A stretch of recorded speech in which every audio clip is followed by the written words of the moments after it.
Hamas membebaskan warga negara ganda Amerika Israel bernama Keith Siegel bersama dua sandera lainnya dalam pertukaran ketiga dengan Israel pada Sabtu 1 Februari 2025.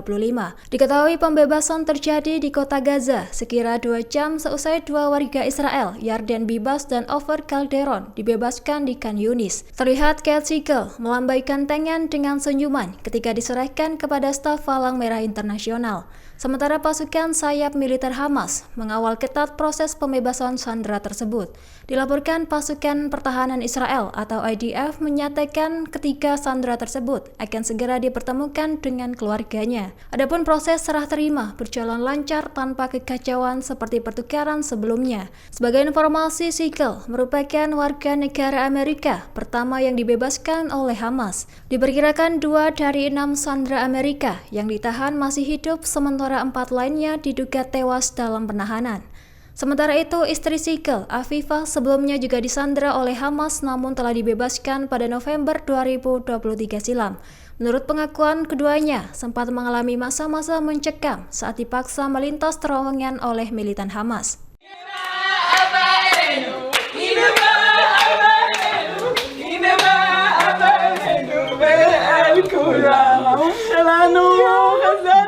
אבא, איזה עלוב ששרדת. איזה עלוב ששרדת, אבא. עלוב. אתם אלופות. עלוב. זה מרגש אותה. רגע, בוא ניתן לשיר לחבק אותו ולדי לחבק אותו. שיר רוצה לחבק אותך?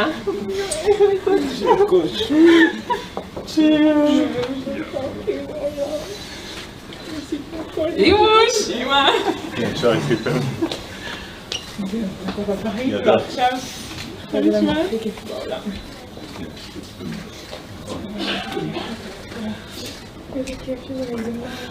Brigade Al-Quds bersama Brigade Al-Qassam menyergap pasukan lapis baja Israel di Jenin pada Sabtu 1 Februari 2025. Para pejuang menjebak unit infanteri Israel yang berlindung di sebuah rumah dan meledakkan alat peledak. Mengutip Al-Mayadin, serangan itu mengenai bulldozer militer Israel. Sementara itu, tembakan jarak dekat sayap militer Hamas menyebabkan korban jiwa di pihak pasukan Israel.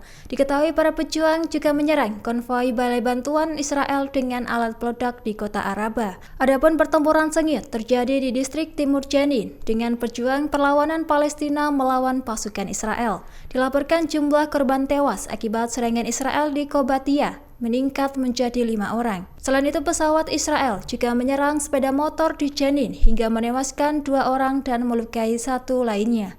Dikabarkan Israel kembali mengerahkan bala bantuan dan menghancurkan infrastruktur serta rumah di Jenin dan Tulkarem. Perdana Menteri Israel Benjamin Netanyahu menunjuk ex-jenderal Eyal Zamir sebagai kepala staf militer baru Israel pada Sabtu 1 Februari 2025. Pengangkatan ini mengganti Letnan Jenderal Herzi Halevi yang mengundurkan diri pada 21 Januari 2025 silam. Sebelum penunjukannya, Zamir menjabat sebagai Direktur Jenderal Kementerian Keamanan Israel sejak tahun 2023. Ia menggantikan Halevi yang mengundurkan diri seusai mengakui tanggung jawabnya atas kegagalan militer Israel. Mengutip Al-Mayadin, Zamir sebelumnya memegang posisi wakil kepala staf militer hingga tahun 2021 silam. Ia juga menjabat sebagai komandan Komando Selatan Angkatan Darat yang memiliki tanggung jawab langsung terhadap Gaza. Zamir dikenal lantaran mengawasi operasi militer yang berfokus pada penghentian terowongan yang menghubungkan jalur Gaza dengan wilayah Israel. Penunjukan Eyal Zamir mendapat sambutan baik dari berbagai kalangan politik dan militer Israel. Pemimpin oposisi Yair Lapid menyatakan bahwa Zamir adalah orang yang tepat untuk jabatan tersebut. Hal itu lantaran pengalaman dan kepemimpinannya dalam dunia militer. Yair memuji Zamir sebagai perwira berbakat yang akan memimpin upaya membangun kembali militer Israel. Korps Garda Revolusi Islam Iran Argizi meresmikan pangkalan bawah tanah baru yang menampung rudal jelajah pada Sabtu Februari 2025. Pangkalan ini dirancang untuk menargetkan kapal perusak di perairan selatan Iran. Dikabarkan peresmian itu dilakukan bersamaan dengan perayaan Hari Garda Revolusi Islam di Iran. Mengutip Jerusalem Post, dilaporkan fasilitas bawah tanah yang disebut kota rudal untuk menunjukkan kekuatan militernya. Iran ingin memperlihatkan kesiapan pasukannya jika terjadi serangan dari musuh termasuk Israel dan Amerika Serikat. Panglima tertinggi RGZ, Mayor Jenderal Hossein Salami, mengunjungi fasilitas rudal tersebut untuk memeriksa kesiapan tempur. Rudal yang ditempatkan di pangkalan ini dilengkapi dengan kemampuan melawan peperangan elektronik dan siap digunakan dalam waktu singkat. Pangkalan ini merupakan bagian ketiga yang diresmikan oleh RGZ dalam waktu kurang dari sebulan.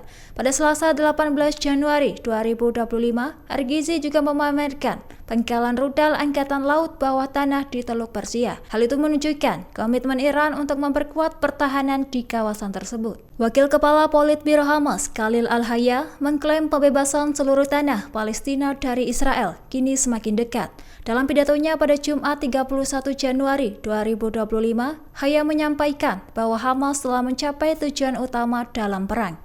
Menurutnya, kekalahan pasukan Israel semakin terbukti. Ia mengungkapkan tujuan utama Hamas adalah mempermalukan Israel dan menghancurkan mitos kekuasaan tak terkalahkan negara tersebut. Hayya juga menyampaikan bahwa pertempuran di jalur Gaza kini telah terhenti dan memuji para panglima senior Hamas yang telah gugur. Adapun pengorbanan Hamas sebagai kunci kemenangan melawan Israel. Hayya menyatakan warga Palestina yang ditahan kini mulai dibebaskan dengan pertukaran sandera yang telah terjadi. Selain itu, tentara Israel telah meninggalkan tanah Palestina dengan malu hingga dikejar oleh serangan perlawanan. Di sisi lain, bos Hamas itu juga mengenang Panglima Hamas Muhammad Dev yang telah gugur lantaran serangan Israel. Ia menganggap Dev sebagai simbol keberanian dan perjuangan yang tak kenal lelah. Download Tribun X sekarang, menghadirkan lokal menjadi Indonesia.